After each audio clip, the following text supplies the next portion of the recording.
Good morning or good evening, wherever you are out there in YouTube land.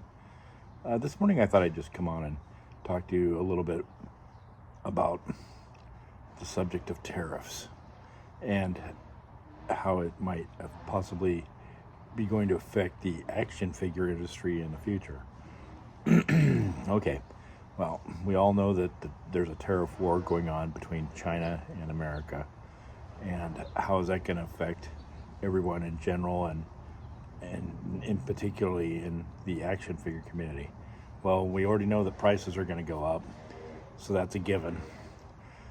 But in the long run, does that mean that people are going to stop buying action figures?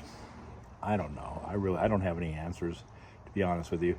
But am I going to keep buying action figures? Well, I'm already kind of picky about what I buy anyway, but I'll probably still buy some here and there, definitely. But if they get, like, if a $25 figure becomes $35 or $40, I don't know. It'd have to be a really, really good figure for me to pay that kind of money. So, I don't know. So the tariffs are definitely hurting small businesses. That's for sure. It makes it harder to everybody, even if you shop at Walmart or Target. Most of the items in those stores are all produced in China, so those prices are going to be going up as well. So yeah, it's just going to hurt everybody, I think.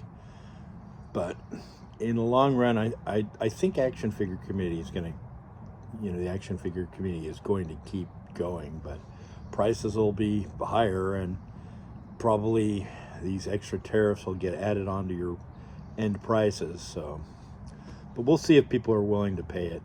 I don't know. Like I said, for me, it had to be something really good to be able to pay a higher price. I admit, in the past, paid higher prices on something that I really wanted, and here and there. But I always look for a deal if I can. And like I said, I'm kind of picky, so it's kind of hard for me to find the figure I want at a cheap price. But it does happen once in a while. But with the scarcity of what I see on my local shelves, I mostly have to buy stuff online. That's just how it is. That's kind of the new normal anymore.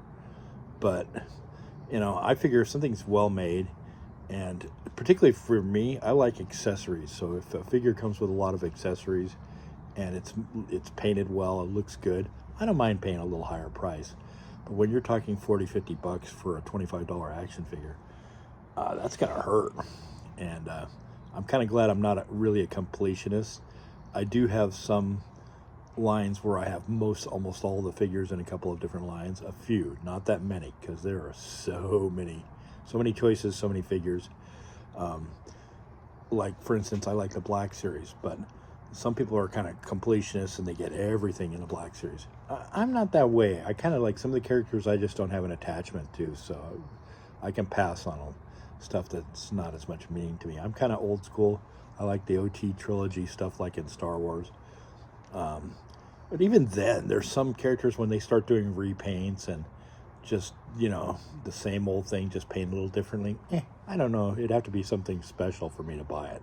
So, but like I said, I'm kind of picky. But that's just me. So, but anyway, I don't think action figures are going to go away. Personally, myself, I think things will carry on.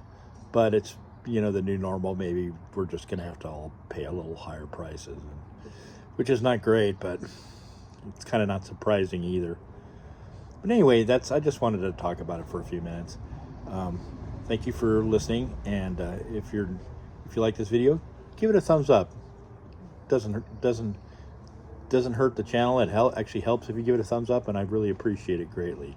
And if you're new to the channel, kindly subscribe if you wouldn't mind. I really do appreciate that too, greatly. All right, guys, thanks a lot for watching. Take care, and we'll see you next time. Bye-bye.